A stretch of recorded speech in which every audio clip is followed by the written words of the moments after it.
Xitoy hökumətinin Şərqi Türkistanda 1,5 milyondan ortiq kişini məcburi paxta terishqa salğanlığı aşkarlandı. Amerikadagi tədqiqatçı Adrian Ziz tərəfindən Yer şari siyasi mərkəzi namlıq tədqiqat mərkəzində elan qilingan ən yangi dokladda ko'rsatilishicha, 2018-yili Şərqi Türkistanның faqat 3 viloyatida az deganda 570 ming odam məcburi paxta terishqa salingan. Əmgakka salinganlar əmgak ishidagi quramiga yetganlarni, yashanganlarni va lagerdan chiqqanlarni o'z ichiga oldi degan. Adrian Ziz Xitoy hökuməti o'zi e'lon qilgan hujjatlarga va shundaqla Xitoydagi axborotlarda oshkorlangan sonliq ma'lumotlar asosida yuqorqi raqamni hisoblab chiqqan bo'lib, butkul rayondagi umumiy sonning buningdan nechasi yuqorligini taxmin qilmoqda. Egilanishicha, Sharqi Turkistondagi paxta Xitoydagi umumiy paxta ishlab chiqarishning 85%ni, dunyodagi umumiy paxta ishlab chiqarishning 20%ni tashkil qiladigan bo'lib, dunyodagi danglik moda markalari asosan degudek bu paxtalarga tayinlangan. Dokladda mundaq deyilgan. Bu dokladda ko'rsatilgan sonliq ma'lumotlar Sharqi Turkistondagi paxta ishlab chiqarishning mutlaq ko'p qismining davlat tarafidan majburiy holda ijro qilinayotgan va oz sonliq millatlarni nishon qilgan siyosatga asosan yurgizilayotganligini kuchli isbot bilan ta'minlaydi.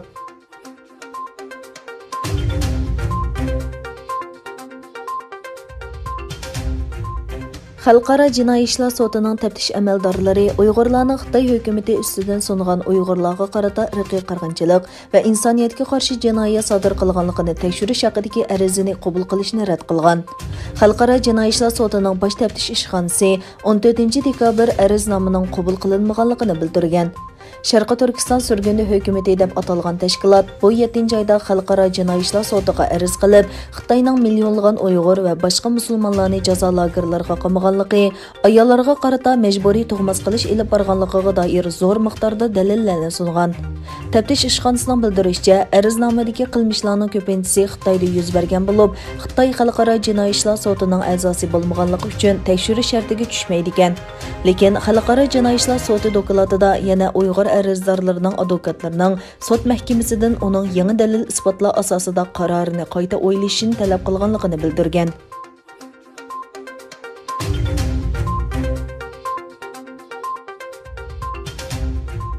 Braziliya sahiyani nazorat qilib boshqarish organi Turkiya qatorliq davlatlarda ishlatilishi planlangan Xitoy vaksinasining Xitoydagi tasdiqlanish jarayonining yetarli ochiq emasligini o'tirg'a qo'ydi. Braziliyaning sahiya nazorat qilib boshqarish organi Anvisadan Xitoy vaksina to'g'risida ogohlantirish keldi.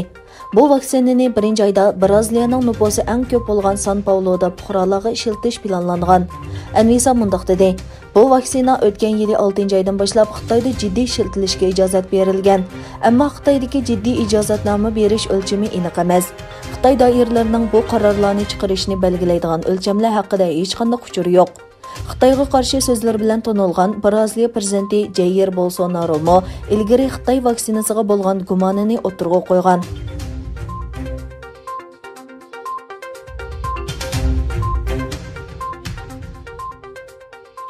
Yaponiya davlat mudofaa ministri Nobuo Kishi va Xitoy davlat mudofaa ministri Wei Fenghe sinliq yig'in o'tkazdi.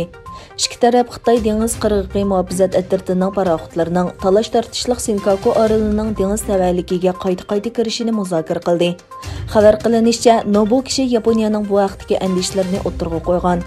Ikki mudofaa ministrining uchrashishi aslida 30 minutlik planlangan, ammo yig'in vaqti plandagi vaqtdan zo'r darajada eshib 1 soat 35 minut davomlashgan. Nobuo Kishi suhbat jarayonida Senkaku orolining Yaponiyaning tarix va xalqaro qonundagi o'ziga xos zamani ekanligini aytgan. Nobuo Kishi yig'indan keyin mundaq degan: Yaponiya o'zaro ko'ngil bo'ladigan masalalar to'g'risida Xitoy bilan bo'lgan aloqani saqlab, mudofaa almashtirish va hamkorlikni kuchaytirib, dengiz, okean va aviatsiya sohasida bevosita telefon aloqa mexanizmini o'rnatishni ilgari surishni xohlaydi.